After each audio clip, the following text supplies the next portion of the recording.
অজু ছাড়া ইস্তেগফার ও দুরূদ পড়া যাবে কিনা? অজু ছাড়া ইস্তেগফার এবং দুরূদ পড়া যাবে কিনা এর প্রশ্ন উত্তর হলো, আল্লাহ রাব্বুল আলামিন যে বিষয়গুলো মানুষের জন্য সবচেয়ে আবশ্যক, যেটা ছাড়া মানুষ তার ঈমানকে ধরে রাখা, আল্লাহর সাথে কানেকশনকে ধরে রাখা কঠিন, সে বিষয়গুলোকে আল্লাহ তাআলা সহজ করে দিয়েছেন। এর মধ্যে একটা হলো ইস্তেগফার এবং যে কোনো তাসবিহ এবং দোয়া। একজন ঈমানদার প্রতিটা মুহূর্তে আল্লাহর কাছে দোয়া করার মুখাপেক্ষী। নবীজি সাল্লাল্লাহু আলাইহি সাল্লাম বলেছেন, কোনো ব্যক্তি তার জুতার ফিতা যদি ছিঁড়ে যায়, খুব ছোট একটা বিষয়, মাইনর একটি বিষয়, যেটি সে চাইলেই খুব সহজেই সমাধান করতে পারে, এই মুহূর্তেও সে যেন আল্লাহর কাছে দোয়া করে, আল্লাহ এটাও একটা বিপদ হতে পারে ছোট, আপনি আমার বিপদ থেকে রক্ষা করুন। তো প্রতি মুহূর্তে যেহেতু আমাদের দোয়া করতে হয়, এই জন্য দোয়ার জন্য অজু শর্ত নয়, কারণ প্রত্যেকবার অজু করে দোয়া করা এটা আমাদের জন্য কঠিন হবে। এই জন্য আল্লাহ তাআলা দোয়ার জন্য অজুর কোনো শর্ত রাখেননি।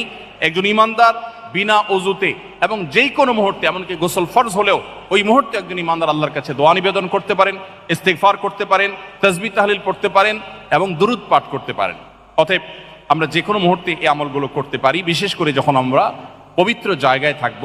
শারীরিকভাবে অপবিত্র হলেও এই আমলগুলো করা যাবে।